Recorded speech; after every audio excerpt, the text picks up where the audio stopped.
जी, BJP के लिए जरूरी था कि उस बयान का खंडन उन्हें करना पड़ेगा, क्योंकि जिस तरह से नरेंद्र मोदी की इस वक्त शख्सियत है और उनके नाम को प्रोजेक्ट कर बीजेपी जो उसका सियासी फायदा सोच रही है, उसके लिए बहुत जरूरी हो गया था कि अगर उनके ही एक सहयोगी इस तरह से नरेंद्र मोदी को लेकर टिप्पणी करते हैं और एक बार नहीं कई बार करते हैं और इस कदर इन लफ्जों में करते हैं, तो क्या जरूरी था बीजेपी के लिए कि उसका खंडन करना ही चाहिए था उनको? देखिए, कोई भी स्वाभिमानी और अपने सम्मान की न्यूनतम चिंता करने वाली पार्टी का जो एक न्यूनतम कुछ किया जा सकता है, अभी उतना ही भाजपा ने किया है। दीपक भाई, उस समय हम सब लोग बात थे, मैं आपको कह रहा था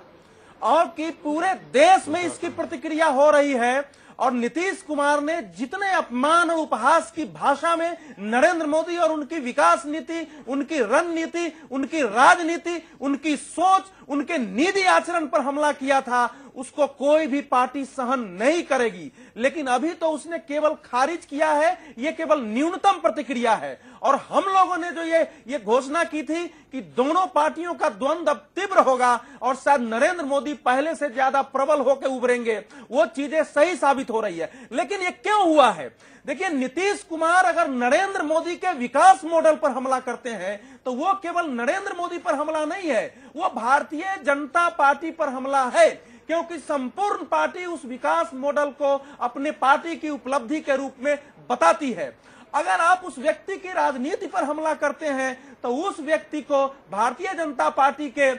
जो भारतीय जनता पार्टी का सर्वोच्च निर्णायक इकाई है संसदीय बोर्ड, उसने उसका मनोनयन किया है, इसलिए उस पर भी हमला है। अगर आप ये कहते हैं कि वो सामने कहते हैं कि भारतीय जनता पार्टी के साथ हमारा शर्तों पर समझौता है, तो भाजपा के लोगों ने मेरे को फोन किया कि आप लोग ये प्रश्न क्यों नहीं उठाते हैं कि हमने क्या शर्तें उनके सामने तोड़ी है। कि राष्ट्रीय परिषद की बैठक में दीपक भाई एक शब्द भी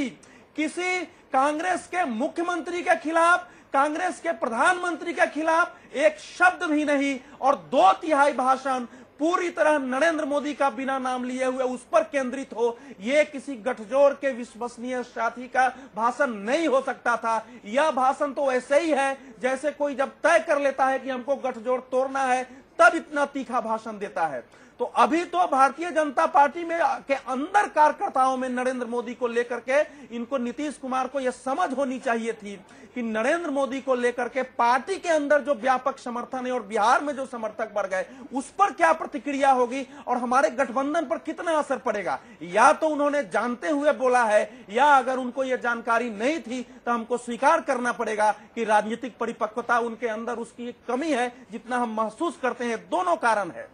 बिल्कुल।